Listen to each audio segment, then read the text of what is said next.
Hello and welcome to today's edition of Your Questions Answered with Father Gruner. I'm John Veneri, and we take your programs that you email to us. Father Gruner answers them. We talk about them. Please continue to send us your questions at questions@thefatimacenter.com. You see the email there, questions@thefatimacenter.com. Here's a question. Why should Catholics not receive communion in the hand? Well, John, I think that both of us have a lot to say about this. Yes. First of all, the very first thing is, it is the law of the Church. Surprisingly, some people think, oh, Father Gruner doesn't know, he's in the Middle Ages or whatever. No, the law of the Church today, 2012, 2014, still reads, communion is to be given on the tongue.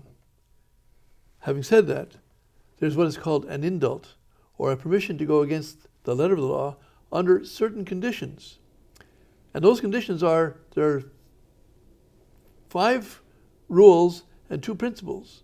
If any one of those 5 rules are broken, or 2 rules or principles are broken, you cannot receive communion in the hand no matter what. Not even the Pope himself tells you. And these rules are based on the faith. They're enumerated by canonists, if you want, but they're actually based on the faith. So, and how do we know these rules? Where do you find them? Well, it's very easy. You can find them, first of all, in the Acta Apostolica Sedis. They are the whole idea of communion in the hand. There's so much material here. The whole idea of communion in the hand was always forbidden all the time for over 1,000 years. It was allowed. It was being done against the law in Holland in 1968 or 69, around that time. And the reason it was done is because of the new ecumenical spirit, and the Catholic clergy in Holland, too many of them, were imitating Protestants. And Protestantism introduced communion in the hands to show that they didn't believe in the real presence. Yes. So it was, it was poison from the beginning. But, but even then, Paul VI, in his document responding to this abuse, this very widespread abuse in 1969, and the document is called Memoriale Domini. And Memoriale Domini is a Latin word which means, it's about the memorial of the Lord. But in his PS, he doesn't write in Latin, he writes in French. And in his PS, he spells out these conditions. So unless you read French, I don't know if it's ever been translated, but it's in the footnote to Memoriale Domini when he says that they could, if they have permission from the Bishops' Conference of the country. But he goes on to say, under these conditions. Now, one of the first thing is the Blessed Sacrament. So why should we not receive communion in the hand in the first place? Because quite likely, the chances are something between 70 and 95% or 99% that you're going to find a crumb, a particle of the host in your hand after you put it in your hand. Now, am I just making this up? No, in fact, we have an article in the Fatima Crusader which points out that people have experimented to show how much this happens. And they give it time and again to nothing special, but it's just regular hosts that you buy from the people who make hosts. These were not consecrated hosts. They put them in the hand. And then they looked how many times that they had crumbs. And the numbers are there. There's a phenomenal number of people.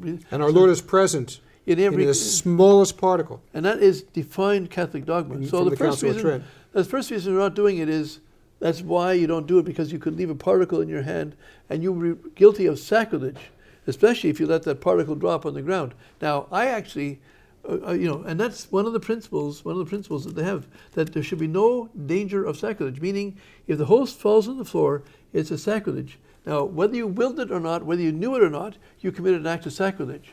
It's a sacrilege against the Blessed Sacrament. And there's nothing more valuable in the whole Catholic Church than the Blessed Sacrament. So, for not committing sacrilege. And that's one of the rules. Now, it happens to be enumerated in Paul VI's footnote, but at the end of the day, whether they put it there or not, that's the law of God. Yes.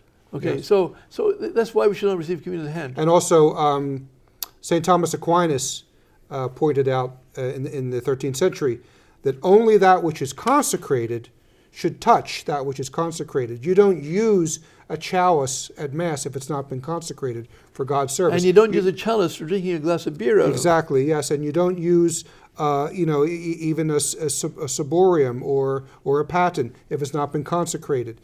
And so the priest's hands are consecrated for use, and only the priest touches the host because his hands are consecrated. As Aquinas says, only that which is consecrated should touch that which is consecrated. And this whole idea of the sacredness of the host and consecration is blown sky high with this practice of communion in the hand. And as a result, what have we seen in the church of the past 50 years? A drastic nosedive drop in reverence for the Blessed Sacrament and also belief in the Blessed Sacrament. Yes.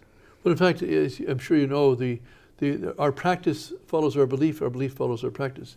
If in fact we act towards the Blessed Sacrament as if it's just a casual thing, then we no longer have belief. And even if we have that belief for a while, the more we act that way, the lesser and lesser our belief. On the other hand, if we show respect to the Blessed Sacrament, we receive Blessed Communion on our knees, we receive communion on the tongue, only having the priest touch the host to give it to us.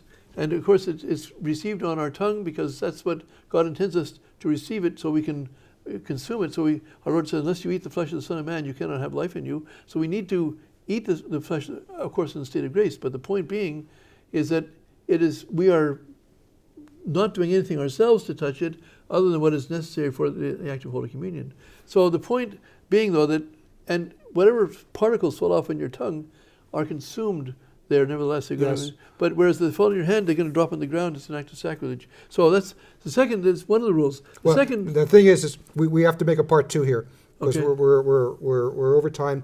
But we'll pick up next time with Father Gunnar explaining what Pope Paul VI said regarding communion in the hand. So we'll see you next time.